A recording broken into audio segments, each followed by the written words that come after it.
السلام عليكم ورحمة الله وبركاته. أحمد صلى على رسوله الكريم أعوذ بالله من الشيطان الرجيم بسم الله الرحمن الرحيم. அன்பிற்குரிய சகோதர சகோதரிகளே, ஊழியர் நிர்வாகிகளே, ஆசிரியர்களே, மாணவர்களே, மாணவிகளே, கல்வி என்பது மனிதனுக்கு எவ்வளவு முக்கியத்துவம் என்பதை அல்லாஹ் குர்ஆனில் பல இடங்களில் சொல்லியிருக்கிறார். குர்ஆன் வானத்திலிருந்து இறைவனுக்கு முதல்ல இறக்கப்பட்ட முதல் வசனமே உங்களுடைய இறைவன் பேருக்கு நீங்கள் படிக்கிறீர்களாக போதிக்கிறீர்களாக. கல்வியில்லாத மக்கள் எப்படி இருக்காங்க சொன்னா, அந்த ஊர்ல 360 சிலைகள் இருந்துச்சு, 360 ஜாதிகள் இருந்துச்சு, 360 கோத்திரங்கள் இருந்துச்சு. ஒவ்வொரு நாளையும் ஒவ்வொரு சிலைகளாக வணங்கி வழிபட்டு இருந்தார்கள். அவர்கள் மத்தியில் சண்டை சிஸ்டர்கள் எல்லாம் மூழ்கி இருந்தார்கள். அவர்கள் மத்தியில இந்த குர்ஆன் இறங்கின அவர்கள் எப்படி ஆகணும் சொன்னா, அவர் அனைவரும் ஒன்றுபட்டார்கள். அவருடைய உள்ளங்களை அனைவரும் சகோதரர்களாக ஆக்கினார். அன்பிற்குரிய சகோதரர்களே, குர்ஆன் என்பது மனிதனுடைய வழிகாட்டுதல், அவனுடைய இருளில் இருக்கக்கூடிய அந்த வழிகேட்டுக்கு ஒளிவிளக்காக இந்த குர்ஆன் இருந்துச்சு. ஆகவே குர்ஆன் முதல் வாக்கிலே நீங்கள் ஓதுவீர்களாக என்று சொன்னார். அந்த வசனத்துடைய இறுதியில அப்பொழுது இறக்கப்பட்ட அந்த வசனத்துடைய இறுதியில் என்ன அல்லாஹ் சொல்றான், மனிதனுக்கு அல்லாஹ் எப்படி கற்றுக் கொடுத்தான், வேண்டுகோளை கொண்டு கற்றுக் கொடுத்தான். இதெல்லாம் கற்றுக் கொடுத்தான் அல்லாஹ் மனிதன் அருகாமல் அன்பிற்குரிய சகோதரர்களே, இந்த கல்வி என்பது அல்லாஹ் சுப்ஹானஹு வ தஆலா இந்த உலகத்தில் படைத்த குர்ஆன் மனிதனுக்கு தான் அல்லாஹ் சுப்ஹானஹு வ தஆலா இந்த கல்வியை கொடுத்திருக்கிறார். படிக்கக்கூடிய ஆற்றலை கொடுத்திருக்கிறார். அல்லாஹ் குர்ஆனில் சொல்லுகிறான், அல்லாஹ் இன்சான வஅலஹு பயான், மனுஷனை படைத்து அவனுக்கு பயான் என்ற ஆற்றலை கொடுத்திருக்கிறார். ஒரு விஷயத்தை கேட்டு நிறைத்து மற்றவர்களுக்கு கற்பிக்கக்கூடிய இந்த தன்மை யாருக்கு இருக்குன்னு சொன்னா, அது மனுஷனுக்கு தான் இருக்கிறது. ஏன் இருக்கிறது? அல்லாஹ் இன்னும் சொல்ற பாருங்க, அல்லாஹ் ஆதம் அஸ்ஸலாமுல்லா இந்த உலகத்தில் உள்ள எல்லா வஸ்துக்களின் பேர்களை மனுஷனுக்கு தான் கற்றுக் கொடுத்திருக்கேன். ஏழை மீன்கள் கற்றுக் முடியாது. வீட்டுல நாய் வளர்க்கிறாங்க, போயிட்டாங்க, அது டாக், நாய் பேர் என்ன டைகர், டைகர் தான் வளர்க்கிறது. இவங்க சொல்றது நான் கேட்கு, ஆனா அதே நாய் வந்து கோகுது அந்த நாயை ஏன் சொல்றது தெரியலையா அப்படின்னு சொல்லுவோம். அது இதுக்கு பேர் முடியாது பார்க்கலாம் என்று அல்லாஹ் சொல்றாங்க. இது உங்களால முடியாது. சரி, அப்படி இல்லைன்னா அவன் எப்படி நடக்கிறா, இது நீங்க குரான் இல்லை அப்படின்ட்டு நீங்க இன்னொரு யோசனை பண்ணி சரி 114 அதே அப்படின்னு 10 சூறா பண்ணுவாங்க அப்படின்னா குரான்ல சவால் பண்ணலாம். அது உங்களால முடியாது அப்படின்னா சொல்லிட்டு முன்னேற எழுத சொன்னா ஒரு குரான் பண்ண முடியாது, ஒரு 10 சூறா பண்ண முடியாது, ஒரே சூறா ஒரே ஒரு அத்தியாயத்தை கொண்டு வர பார்க்கணும் அப்படின்னா அது கொண்டு வர முடியாது அப்படின்னு சொன்னா ஒரு வசனத்தை கொண்டு வர பார்க்கலாம் என்று அல்லாஹ் சுப்ஹானஹு வ தஆலா கேட்கிறார். ஆக அன்பிற்குரிய சகோதரர்களே, ஒரு வசனம் கூட மனிதர்களால் கொண்டு வர முடியாது. இந்த குர்ஆன் இறங்கிறதுக்கு முன்னால பல வேதங்கள் வந்திருக்கலாம், பல தூதர்கள் வந்திருக்கலாம், இதுல மாற்றிருக்கிறது இல்லை. தூதர்கள் வந்தார்கள், எல்லாம் உண்டு. ஆனா குர்ஆன் இறங்கின பிறகு யாருமே இது வேதம் என்று பிரகடனப்படுத்தல.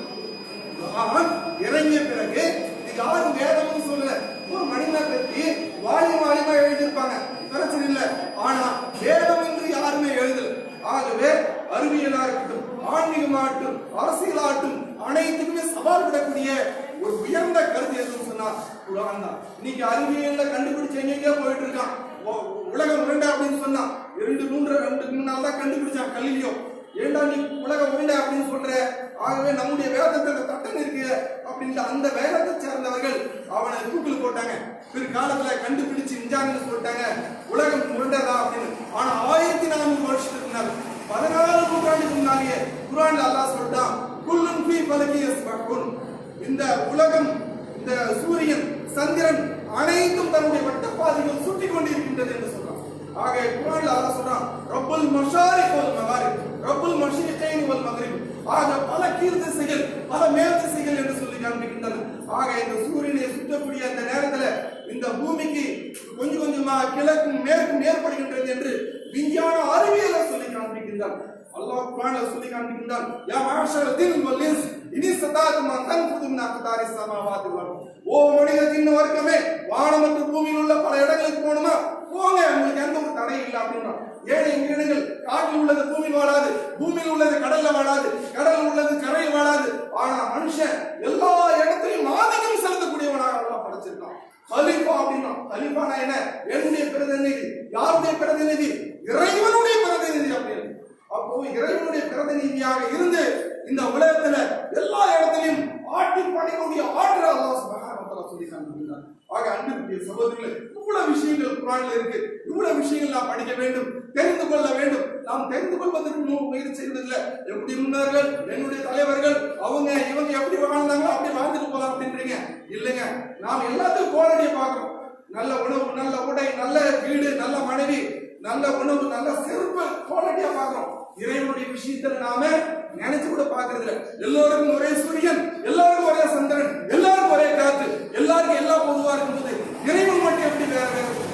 ஆக எந்த மனிதனா இருந்தாலும் சரி சொல்லக்கூடிய ஒரே வார்த்தை தான் சொல்லுவான், மேல ஒருத்தருக்கா பாத்துக்காமோ அப்படின்னு.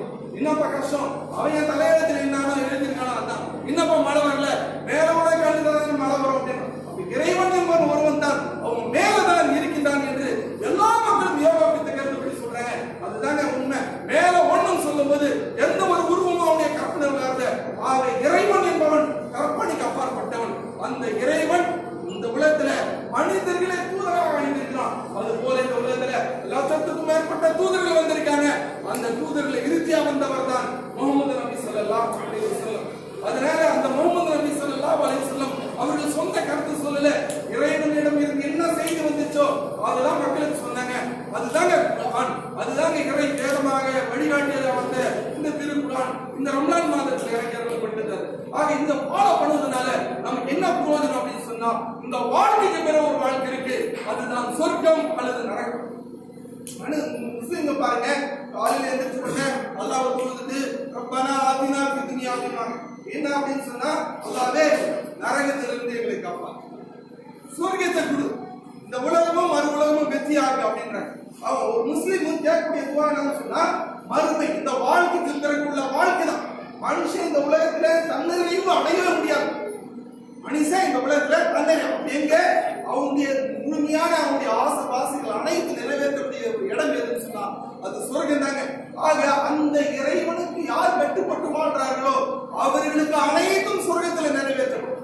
ஒரு மனிதன் அழைத்து விட்டால் என்ன சொல்றேங்க, கடவுள்கிட்ட போயிட்டா இருப்பா, மேல போயிட்டா இருப்பா, இது நான் போனி எடுத்துருங்க புதைச்சிருங்க எடுத்துருங்கன்னு சொல்லுவாங்க. ஆனா மனிதனுக்கு மரணம் என்பது கிடையாது, அவனுடைய ஆத்மாக்கு மரணம் என்பது கிடையாது. இந்த உடலை வேறு ஒரு உடலை அமைச்சு அதை விட்டு இறைவன் சொர்க்கத்துக்கு அனுப்புவான் அல்லது நரகத்துக்கு அனுப்புவான். அதுதான் நிரந்தரமான இடம். அங்க போயிட்டு நான் எப்படி இருந்துட்டு எப்படி வந்துட்டு வாழ்ந்து வந்தேன் அப்படின்னு சொன்னா இறைவன் அல்லாஹ் அதை ஏற்றுக்கொள்ளவே மாட்டான். ஆக அல்லாஹ் சுப்ஹானஹு வ தஆலா சொல்லி காண்பிக்கின்றான், நான் உங்களுடைய இறைவன், என்னை நீங்கள் பின்பற்றி நடந்தீர்கள் என்று சொன்னால் இந்த உலகமும் வெற்றி அந்த உலகமும் வெற்றி. என்னை நீங்கள் பின்பற்றி வாழலாம் அப்படின்னு சொன்னா இந்த உலகமும் நஷ்டம் மறு உலகம் நஷ்டம். ஆக அன்பிற்குரிய சகோதரர்களே, வாழக்கூடிய வாழ்க்கை நமக்கு அர்த்தமுள்ள வாழ்க்கையா இருக்க வேண்டும். ஆக நமக்கு இந்த வாழ்க்கை பிறகு வாழ்க்கை என்னன்னு சொன்னா அதுதான் சொர்க்கம் இல்லைன்னா நரகம். அந்த சொர்க்கத்தின் நரகத்தின் பெறுவதற்காக தான் இந்த உலகத்தில் அல்லாஹ் இருக்கிறான். அல்லதி ஹலகல் மௌத வல் ஹயாத லியப்லுவக்கும் அய்யுக்கும் அஹ்சனு அமலா. அல்லாஹ் உங்களுக்கு இந்த உலகத்துல வாழ்க்கை கொடுத்திருக்கான். இந்த வாழ்க்கை பிறகுள்ள வாழ்க்கைக்கு யார்